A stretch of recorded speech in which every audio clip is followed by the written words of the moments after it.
Hello అందరికీ welcome back to my channel Jyoshna Kruthik అండి. ఈరోజు చికెన్ పికిల్ ఫుల్ రెసిపీ చూపిస్తున్నాను.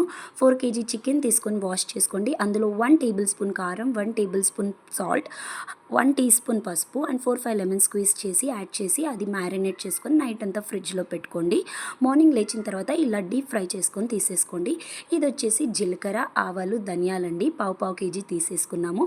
ఇదంతా డ్రై రోస్ట్ చేసుకొని మనం పౌడర్ చేసుకొని తీసుకున్నాము. ఆ తర్వాత 4 కేజీ చికెన్కి 1/2 కేజీ చిల్లీ పౌడర్ వాడాం మేము. ఇది వచ్చేసి ట్రీ మ్యాంగోస్ చిల్లీ పౌడర్ వాడాం మేము. మీ ఇష్టం, మీరు ఏదైనా తీసుకోవచ్చు. ఇక్కడ మేము సాల్ట్ ఒక 1/2 ప్యాకెట్ వరకు యూస్ చేసాము. మీరు మీ టేస్ట్కి సరిపడా సాల్ట్ తీసుకోండి. సాల్ట్ యాడ్ చేసిన తర్వాత మనం ఇదంతా ఒకసారి బాగా మిక్స్ చేసేసుకోవాలండి. సో మనం మసాలాలు ఫస్ట్ మిక్స్ చేసేసుకుంటే తర్వాతకి చికెన్ వేసినప్పుడు కోటింగ్ ఈజీగా అవుతుంది. మనకి పర్ఫెక్ట్గా పీసెస్కి అనేది అన్ని మసాలాలు కరెక్ట్గా పడతాయి.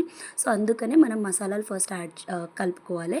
ఇది వచ్చేసి మన గార్లిక్స్ అండి. మేము 4 కేజీ చికెన్కి 1 కేజీ గార్లిక్ తీసుకున్నాము. అందులో హాఫ్ ఏమో కోస్ గ్రైండ్ చేసుకున్నాం, మిగతా హాఫ్ ఏమో డీప్ ఫ్రై చేసిన చికెన్ ఆయిల్ ఉంది కదా, ఆ ఆయిల్లో మిగతా సగం వేసి కొంచెం దాన్ని ఫ్రై అవ్వనిచ్చాము. ఇప్పుడు ఇది కోస్ గ్రైండ్ చేసిన గార్లిక్ వేసాం కదా, అది కూడా బాగా మిక్స్ అయిపోవాలి. వన్స్ ఇదంతా బాగా కలిసిపోయిన తర్వాత దీంట్లో మనం డీప్ ఫ్రై చేసుకొని పెట్టుకున్న చికెన్ని యాడ్ చేసేసి కలిపితే అది బాగా కోటింగ్ పడుతుందండి చికెన్ పీసెస్కి. సో ఇలా చూడండి, ఇదంతా మిక్స్ అయింది కదా. ఇప్పుడు ఇందులో మనం చికెన్ పీసెస్ యాడ్ చేద్దాము. సో ఇది మా మమ్మీ డాడీ కలిసి నాకు చికెన్ పిక్కల్ పెడుతున్నారండి. సో ఇది వేసిన తర్వాత చక్కగా మీ హ్యాండ్స్ యూస్ చేసి దీన్ని మిక్స్ చేయండి. ఏ పచ్చడికైనా హ్యాండ్ పడితేనే దాని టేస్ట్ వేరే లెవెల్లో వెళ్ళిపోతుందండి. సో ఇలా చక్కగా హ్యాండ్ తోటి మిక్స్ చేసేసుకోండి. సో నాకు ఈ పికిల్ ఎందుకు పెడుతున్నారంటే, నాకు 2 పిల్లలు ఉన్నారండి. సో వీళ్ళ వల్ల నేను టైంకి ఫుడ్ ప్రిపేర్ చేయలేకపోతున్నాను మార్నింగ్ మా హస్బెండ్ వర్క్కి వెళ్ళే టైంకి. సో చాలా వరకు మిస్ అవుతుంది, తన ఫుడ్ టైంకి తినలేకపోతున్నాడని మా మమ్మీ మా డాడీ కలిసి ఇలా చికెన్ పికిల్ పెట్టిస్తున్నారు. ఎమర్జెన్సీలో జస్ట్ వేడి రైస్ పెట్టుకొని ఈ పికిల్ వేసుకొని తింటే చాలు అని చెప్పి, ఒక్క పీస్ వేసుకొని తింటే చాలండి, ఫుడ్ అంతా కలిసిపోతుంది. సో ఇలా అంతా కలుపుకున్న తర్వాత ఇంకో చూడండి, ఇక్కడ ఆయిల్ ఇంకా గార్లిక్ వేసేసారు మా డాడీ. ఆ తర్వాత ఇది కూడా చక్కగా మొత్తం కలుపుకోవాలండి. కొంచెం ఆయిల్ వేడిగా ఉందో లేదో చెక్ చేసుకొని చేయి పెట్టండి, లేకపోతే కాలే ప్రమాదం ఉంది. సో ఇదంతా వేసిన తర్వాత మళ్ళీ ఇది ఒకసారి కలుపుకోవాలండి.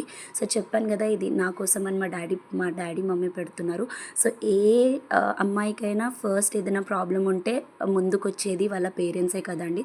సో నాకు అంతే, నాకు ఏ చిన్న ఇబ్బంది అయినా ఏ ప్రాబ్లం ఉన్నా మా మమ్మీ డాడీ ఉంటారు. సో ఇక్కడ చూడండి, మా డాడీ మళ్ళీ ఆయిల్ పోస్తున్నారు. సో నేను 4 కేజీ చికెన్కి మేము ఇక్కడ 2 ప్యాకెట్స్ ఫ్రీడమ్ గ్రౌండ్నట్ ఆయిల్ వాడామండి. 1 ప్యాకెట్ ఏమో డీప్ ఫ్రైకి వెళ్ళిపోయింది, ఇంకొక ప్యాకెట్ ఏమో డైరెక్ట్ యాడ్ చేశారు డాడీ. సో అలా కొంచెం కొంచెం చూసుకుంటూ యాడ్ చేయండి. ఒకేసారి వేసినా కూడా మిక్స్ కాదు సరిగ్గా. సో అలా కొంచెం కొంచెం యాడ్ చేసుకుంటూ మిక్స్ చేస్తూ ఉండాలి. సో చెప్పాను కదండి, ఏ అమ్మాయికైనా ప్రాబ్లం ఉంటే ఫస్ట్ నిలబడేది మన పేరెంట్స్ అని. సో నాకు అంతే, ఏ చిన్న ప్రాబ్లం ఉన్నా నా పేరెంట్స్, నా ఫ్యామిలీ ముందు ఉంటారండి. సో అందుకనే నా ఫ్యామిలీ అంటే చాలా ఇష్టం. నేను ఇబ్బంది పడొద్దని చెప్పి వాళ్ళు కష్టపడి ఈ పికిల్ పెట్టి మా హస్బెండ్ కోసం అని పంపించారండి. సో చాలా ఇష్టంగా తింటున్నాం మేమైతే. సో ఇదంతా చూడండి, ఇలా చక్కగా మిక్స్ అవ్వాలి. ఇది చాలా ఓపికగా నిదానంగా చేసుకోవాలండి పికిల్.